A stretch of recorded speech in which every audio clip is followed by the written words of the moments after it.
of women in sport.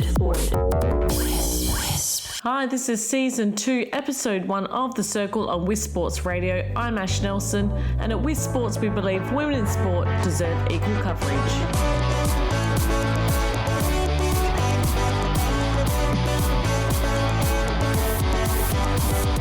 The Circle is a monthly podcast about field hockey featuring exclusive interviews with players past and present, so please sit back and enjoy listening to these superstars of the game. It's a pleasure to have your company. I have an amazing guest with me today. She's played over 100 games for the Hockeyroos. Her family are hockey royalty here in Western Australia, and although she went to the London Olympics, the Commonwealth Games in Delhi, probably one of the hardest battles that she went through was actually what happened after she finished playing hockey for Australia. She also went on to be a lawyer, a board member of Hockey Australia, and now has two amazing children. Can I welcome to the circle Fiona Ryan, otherwise known as Fiona Boyce in her playing day. Fiona, let's start from the very beginning because I just touched on it before. Really, the last name Boyce, it is so closely linked to hockey here in Western Australia.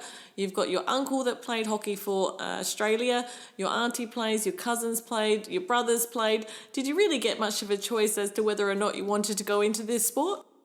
Yeah, I guess there's no question as to how I got into the sport. Playing for Australia, my brothers were all lucky enough to represent the country, as was my uncle and auntie.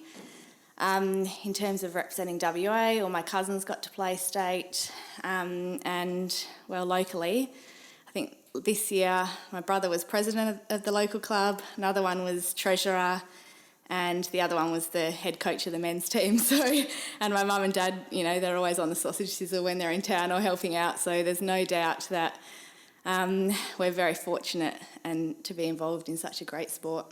And what was it like growing up? You mentioned your brothers just then, 3 older brothers that you had to compete with. What kind of kid were you?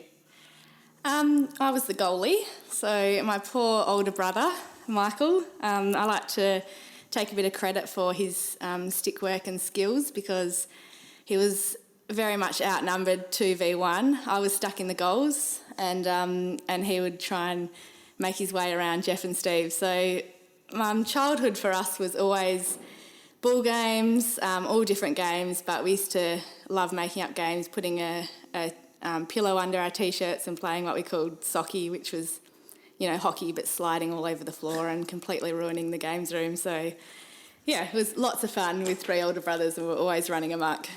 You were actually quite a promising junior, but probably took a little bit longer to make your debut. Can you talk about your debut game and I guess what the difference was when you actually got the chance to play for the Hockeyroos?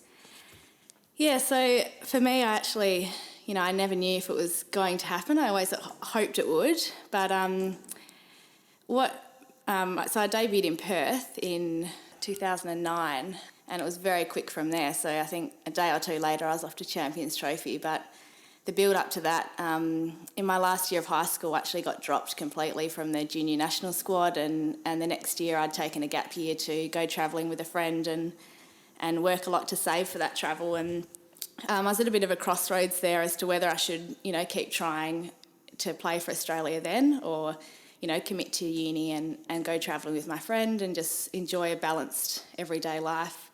But I had a real burning desire to give it a go. So there was 6 months between sort of being completely dropped and finishing my Year 12 exams and when the Junior World Cup team was picked. And for me, I had the fire in my belly. So I trained 6 days a week with weights, which is completely normal. But then I also got someone to help me with running. So I did 2 extra running sessions a week just to learn how to get fit. I felt that's something I could control and that's something I could, you know, really use going forward. And it definitely held me in good stead. In that 6 months, I learnt how to work hard. I learnt what fitness was. And come Junior World Cup, even though I wasn't in the squad of 30, I was picked for the in the team of 18. And I think that was just directly a result of, you know, 6 months of hard work when no one was watching And in terms of the senior team, that held me in good stead as well. We spoke about your family earlier and how they were almost synonymous with hockey in WA. Did you ever feel that there was pressure for you to make it from family and outsiders because of your last name, and how did you sort of respond to that? I know it will sound odd, but I actually didn't. I think personally I was just so focused on, achieving that goal, and that's what I wanted in life. So, my family, I knew they'd be happy for me. I knew I had people to talk to who'd been through something similar. Same with friends, I knew they'd all be happy for me. But really, if there was any pressure, it was from myself. My mum in particular was a massive advocate for having a really balanced life, and might touch on that a bit more later, but for me it's what I wanted in life, and there was definitely no pressure from the family. You mentioned your running before, which probably came as it turned into be a strength of yours. Probably as athletes we tend to be a little bit self-deprecating and criticise ourselves all the time, particularly in the early years. What at the end of the day do you think was your strengths and maybe your weaknesses when you look back across your career as a hockey guru? Yes, I think definitely strength would be working hard and my fitness, ability to read play and set people up accordingly, so get a really strong press going, that sort of thing. Weakness, probably I wasn't the fanciest player going around. I could do the old left to right drag and a bit of a jink. But in terms of, the Parker Toma or, something a bit fancy like that, I wasn't the most skillful player going around, just, did what needed to be done and that was, enough. That's all you need, kids, a left to right and a bit of a jink. Left to right and a jink and off you go. Love it. Throughout your career, you're actually always focused on having a life outside of hockey, and you just mentioned your mum was a big advocate of that, and you chose to get your degree in law. You actually made a decision quite early on in your career as to the timeline of how long you were going to play hockey for and then when you're going to start your law degree. How did you sort of come to that conclusion? Was it easy to give up hockey and start law after you completed it? Yeah, like you said, I always had my mind set up on what I wanted in life, and I guess that's just my personality. I sort of know what I want and I try and stay true to that when I do. And also, like I said before, my mum really is a firm advocate of that too, not sort of getting lost too much in one facet of life, I'd say, just keeping a really balanced life. And, she'd always say to me, hockey's great, it's a really good part of life, but it's a sport and there's other things as well. And everyone's different, but for me personally, I wanted to start a family fairly young and start a career before that, and so in doing so, I decided when I wanted to retire, and I tried to stay true to that. Well, I did stay true to that and started the career and was really happy with that decision. And how did you find balancing your law degree and training? Really good.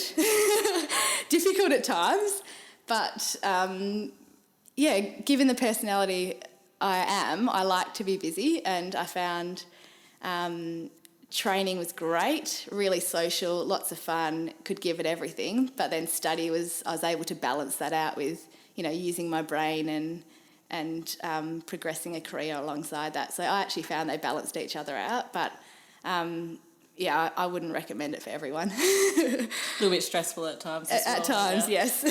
So you got your law degree, you finished up with hockey, and since then you've actually had a position on the Hockey Australia board for a period of time. How different was that being on the board comparatively to them being a player? Yeah, it was actually really interesting. It was very different, and a role that was very rewarding, sometimes stressful, and very, very interesting and fascinating to see the other side of sport. So I'm really glad I did it. Learned a lot, appreciated the administrative side of sport and how time-consuming and how much effort people put in. But long term, it's probably not for me. You were fortunate enough to go to the Commonwealth Games in Delhi, which you managed to win against New Zealand, and then followed up with going to the London 2012 Olympic. But it was a pretty rough road in getting there, breaking your collarbone a couple of months out from the Olympics. What actually happened and how did you do enough rehab to get yourself back in contention?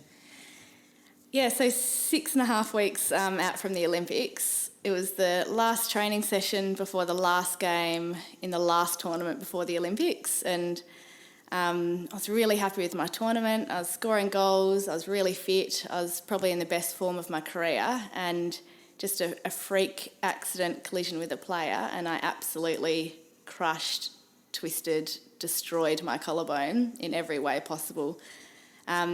And like I said, that was 6.5 weeks out. We were about to head home. The team was going to be announced for the Olympics, and then we'd fly back to London. So I went to hospital that day in London. I think I actually high-fived you there because you were there with food poisoning. Don't know which of us was worse off at the time, but it was good to have you there. The surgeon at the time took one look at my X-ray and sent me straight off to the head guy in London. Because of how serious the injury was, and I'm very grateful that he was able to postpone his polo match the next morning for a Saturday morning and come in and operate on me.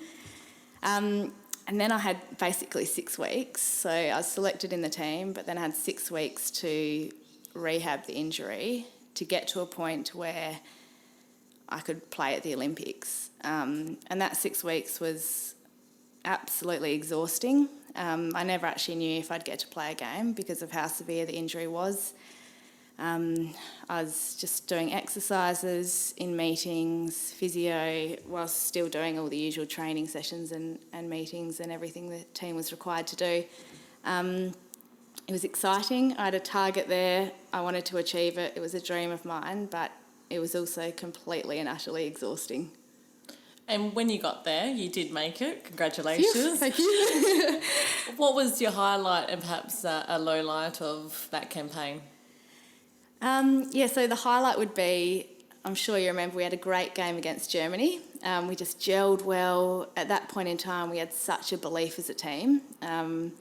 I was lucky enough on a personal note to score a goal, which was great in that game, but more importantly as a team, it just felt good, and it felt like, we were there, we had a purpose, and we may actually, be able to stand on that podium. And that was, a game that was just filled with a wonderful feeling.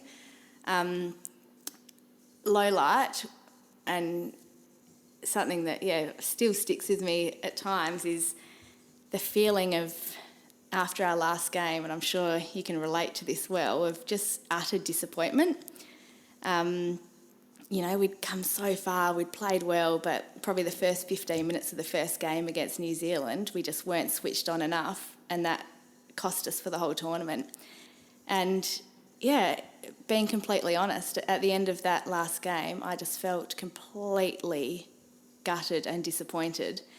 And, for me, as quite a positive, upbeat person, that was a feeling that was quite foreign to me. And to give you a bit of an insight into how I was feeling, I'm sure you remember the village was connected to the biggest Westfield in, is it the World or what was it? I think it might have been the World at the time. And so I thought, you know what, I've worked hard, go and enjoy it. I transferred a good sum of money from my savings into my spending account, and I said to myself, go to the shops, spend a few hours and just get whatever you want, just treat yourself and feel good. I spent about 4 hours there going in and out of the shops, and I came back with a 5-pack of white anklets worth £2 and a size 18 white singlet.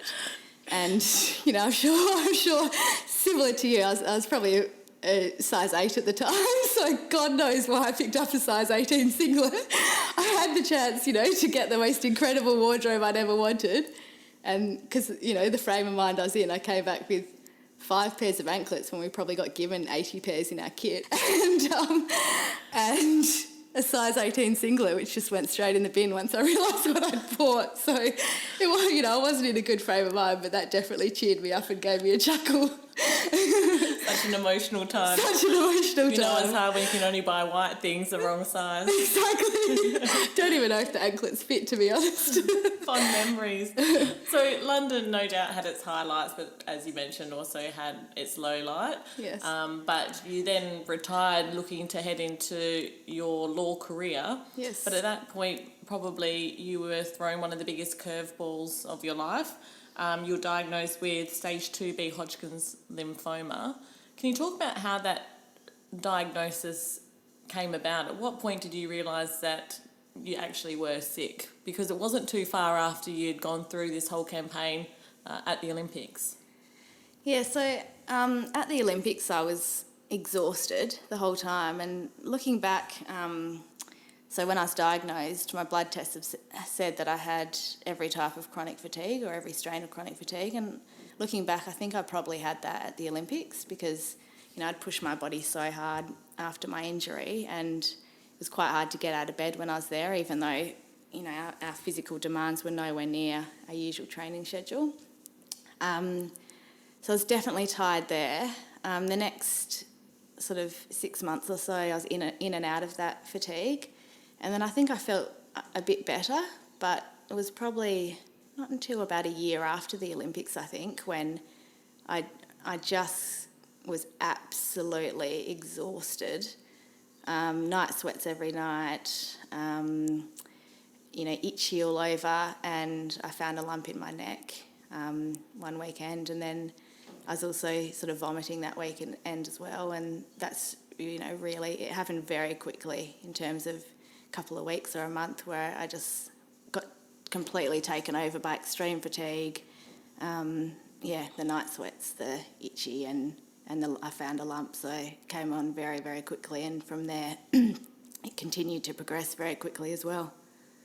And what's the process like after you've got these symptoms and you've gone to the doctor and they've recommended you for your further tests? How do you deal with that information and process that? Is it something that you sort of do by yourself, or did you have to recruit others around you? Yeah, so for me, I actually went through quite a bit of invasive testing, and I took one of my brothers, Mike, and my now husband John to every meeting I had with the haematologist and the doctors, just because, you know, when you're in that zone you just hear different things or you miss things, and I really wanted to make sure that I had a good support network there that, you know, would fill me in on things that I'd glazed over or that I hadn't heard properly. So I mean, I have an incredible family. I'm very lucky like that. So my brothers, my parents, you know, they're all there for me when I needed them. And, you know, friends as well. And, you know, my absolute rock was John throughout that whole time. I just couldn't fault him at all. He really helped me laugh, stay positive and happy during that time. So I think, you know, he really was the pinnacle of my support, as were my family. Do you think that, did being an athlete help with your mindset kind of going through that, or do you think that it's something completely separate that, you know, you can't even describe how you're feeling, or I guess the mindset that you have during that process? I think a bit of, maybe a little bit. So I think, you know, athletes know how to push through things to an extent. I also think, you know, from a family sense, my parents really brought me up to have a positive frame of mind, and I think, you know, that really got me through some of the toughest times in that, especially the last, you know, 2 or 3 months of treatment. The athlete backing, it helped me too, when times were hard, to stay focused, I guess. Mm-hmm. And what do you think was the hardest part of the whole journey? Was it receiving the diagnosis, the symptoms, the treatment ongoing, or after you got cleared, you know, the worry maybe that's associated with that, it might come back? What do you think was the hardest part of that journey? I guess, you know, when I was diagnosed, it feels surreal, and I was able to stay in a fairly positive mindset. The first few months of treatment were difficult, but the last two were gruelling, really. After treatment, I was really in a tough place for a few days, and that was definitely difficult. But like you touched on, one of the hardest things, and anyone who's suffered from the disease will be able to relate to it, is after you finish, just staying in the right frame of mind that you are healthy and it's not coming back, and trusting your body in that sense. And I think for me, I've always been an advocate if you need help, get it. So, I saw a psych through that process to really help me get rid of those thoughts, any negative thoughts in that area, and make sure I stay strong. But that was definitely a tough time, definitely a time of anxiety and stress in that sense, but something that I was able to work through with, my husband's support, my family's support, and the support of a professional. When you broke your collarbone, you said that you gave yourself every opportunity to get back into the side and you try to do everything right. What sort of things, when you had been diagnosed with Hodgkin's lymphoma, did you change as far as making sure that, you gave yourself every opportunity to fight this disease the best that you could? Just listening to my body. And I think as an athlete, you're almost trained, I know it sounds weird, but to ignore parts of, ignore pain, because you push through it and you work hard, and unless you're in a lot of pain, then you push through most pain. I think just, working hard through that. And did you change your diet or anything along those lines as well? Oh, definitely, yeah. So healthy juices, cold-pressed juices we made every day, and just a really lean, healthy diet, lots of water, sleeping a lot, and just listening to your body. When I needed to eat, I did. When I needed to sleep, I did. That was, just responding to what I needed, really. And no doubt it was an awful and traumatic experience, but sometimes through adversity we learn the most about ourselves. What do you think that you learned from that period of time?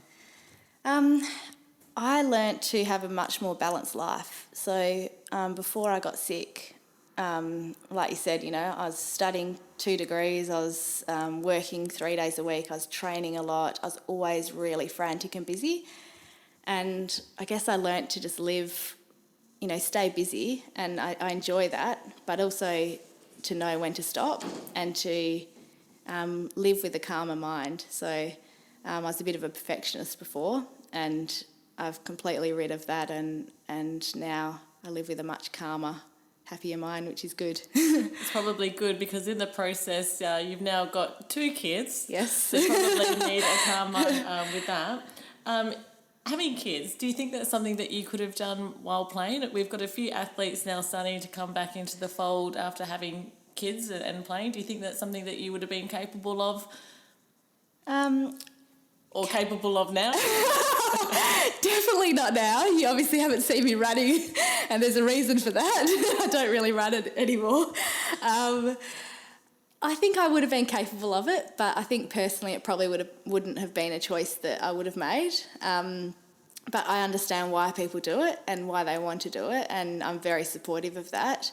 I think, Jodie Kenny is a wonderful example of that. She makes it work, and she has a great support network. For me personally, I quite enjoy being at home and, raising my family in that environment, and I don't really have a desire to train alongside that in any sense.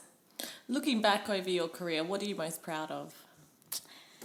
I think I'm most proud of the balance that I was able to maintain. So, for me, playing at an Olympics was incredible. Winning gold medal at Com Games was incredible.